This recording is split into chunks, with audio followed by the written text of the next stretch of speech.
In my weekly Substack newsletter, I've been writing on the topic of surrender and the beauty of letting go of the need to be in control of everything and everyone.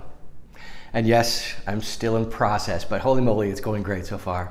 You can check out my writings and subscribe for free at savingmyfaith.com. At the foundation of this topic is the concept of identity. Who are you really? Are you who other people tell you that you are? Are you defined by your job or a particular role you play in your family or society? This is not about what you do, but about who you are. I believe our Christian faith should be all about helping us shed the artificial pretenses that we build up over the years. It's about seeing our true identity as the beloved, not the perfect or imperfect person, not the successful or unsuccessful person, not the attractive or unattractive person, etc. Just some of the labels the world has thrown at us to tell us who we are. These are lies that we've believed. They've distracted us from what is actually true about us. Check this out. At our core, at our truest self, when we refuse to let fear, shame, ego, and control have their way with us, we are nothing except the image of God completely revealed for the world to see. When people look at us, they see and feel love because the source of all love is imbuing us, fueling our unique abilities to communicate that love to the world in ways that no one else can. This is how I'm trying to live my life, and I love it so much.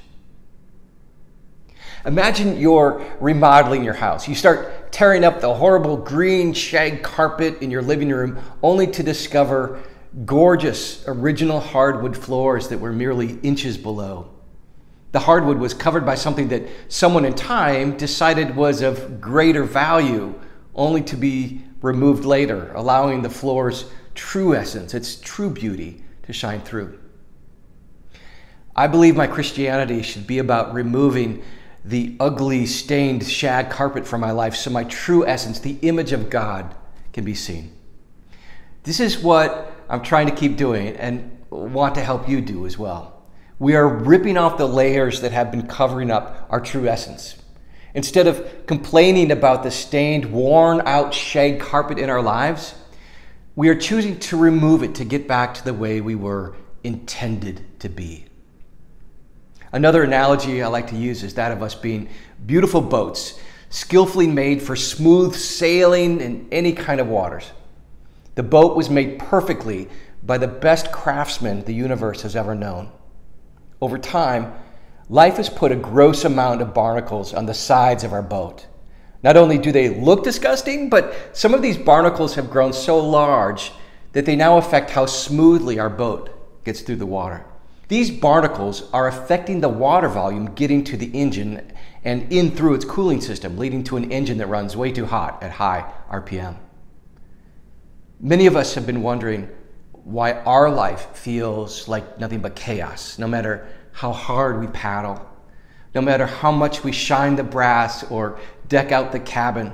There's always something holding us back from where we want to go. Do you feel this way? As if you know in the deepest place inside of you that you've been designed to sail on grand oceans with ease and fantastical exhilaration? I certainly have moments when I feel this way. Our boats need a serious scrubbing so we can sail like the craftsman intended. Our hearts are craving an act of redemption.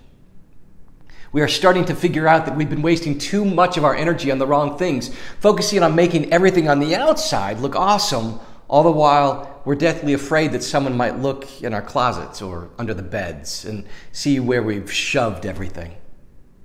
Your boat may look awesome from the dock, but go underwater and it's easy to see why your boat doesn't seem to be operating to the best of its ability.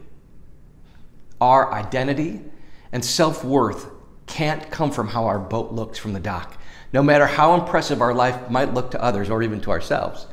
We've spent too long trying to make our outsides attractive, sometimes even claiming we're just trying to be a good witness. Our identity and self-worth also can't come from how our boat looks under the water.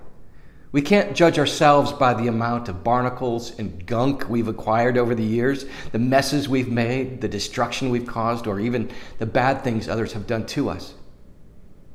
I love this boat and barnacles analogy because it cuts to the core of our identity and self-worth and what we are allowing to determine how we feel about ourselves. What is the most authentic version of you, and what hinders you from seeing it in the mirror? At our most authentic selves, the self without the out-of-date shag carpet and other clunky trappings we thought would give us self-worth, we reflect love so purely as the image of God.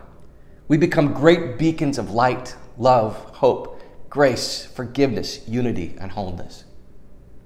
I've lived most of my life being insanely critical of myself, thinking I was somehow honoring God with intense awareness of my failings, walking around with my heart coated with shame and self-pity, but no more.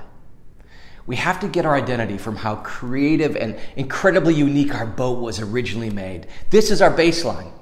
It's quite amazing when you think about it. There's no other boat in the entire creation that looks or runs like yours. Not only that, but because of how matchless you are made, your experience in the water will also be unlike anybody else's.